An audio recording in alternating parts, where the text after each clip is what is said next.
We've been told by the majority party that soon we will be having a vote on an 800-page bill to change 50 state voting laws to one federal law.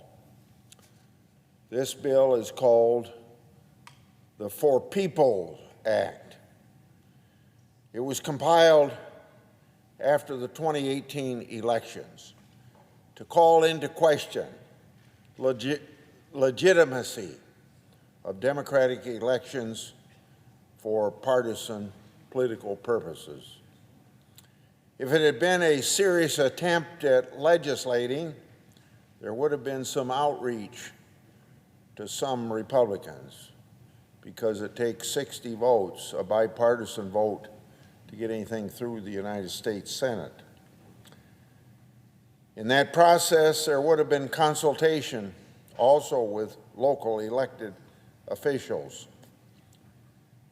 the election officials that conduct the state elections, to make sure it was workable. There would have been hearings in the Congress. There would have been revisions from the bill originally introduced. The fact that back in 2018, when it was introduced, is the fact that it was intended as political propaganda, and that betrays the absurdity of the title, the For People's Act. Also, despite Senator Schumer's using Senate Rule 14 in the last Congress to bypass the committee and put the bill directly on the Senate calendar, Senator Schumer never used his right to force a vote on moving to the bill. At that time, the Democrat narrative was that Republicans were not doing enough to secure the election, so the results might end up being in doubt. Now, what we know from happening in the last election, that argument's out of the window now. Since the Democrats got the results they wanted, they endlessly quote the Trump administration's top cybersecurity official declaring that the 2020 elections, the most secure ever in history. I assumed last Congress that Senator Schumer would wait until right before the 2020 election to force a vote so he could accuse Republicans of blocking an election bill for their campaign narrative questioning election security. Instead, they repeatedly, dishonestly blamed the Republican leader for blocking the bill, ignoring the fact that the Democrat leader had reserved the possibility of forcing a vote. The For the People's Act is a messaging bill. The bill has now been reintroduced and recast as a response to a few state election security laws. A handful of relatively minor reforms at the state level have been shamelessly and falsely characterized as voter suppression, even considering the fact that in the last election, the winner got the highest number of votes of any winner for president in the history of the United States, and the loser got the highest number of votes of any candidate for president of the United States throughout our history.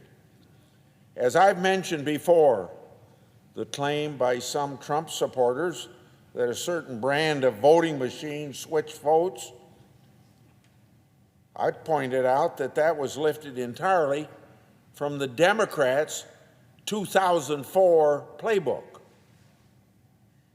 and President Trump's questioning of his loss in Georgia was simply following in the footsteps of the losing candidate for governor of Georgia 2 years before.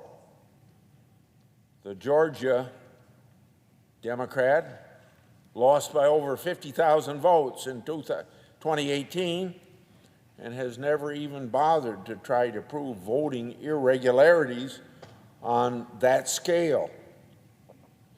Foreign adversaries like Russia and China cast doubts on the soundness of our democratic system, both to weaken us from within and to justify their own repressive regimes. American politics should not do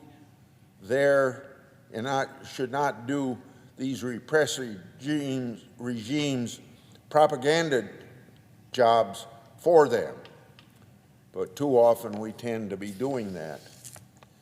This bill is being called democracy reform. I support our American democratic system. All Americans should be proud of it. We can and should have confidence in our elections.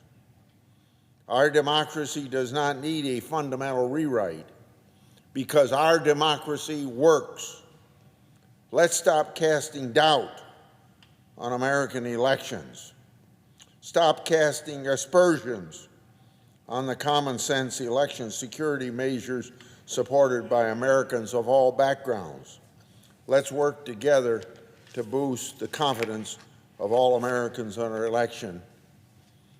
This bill would register illegal aliens. It would do away with state voter ID laws. It would have taxpayer-funded elections. I remember what our colleague Senator Cruz said. In the first quarter of this year, he raised, it must have been in the neighborhood of about $5 million from contributors of under $200. So if you get that kind of money under this bill from people under $200, for every dollar you get $6 from the taxpayers. So Senator Cruz, I'm told, would get about $34 million of taxpayer funds to use for political purposes. We don't need to replace 50 state voting laws as this 800-page bill would. I yield.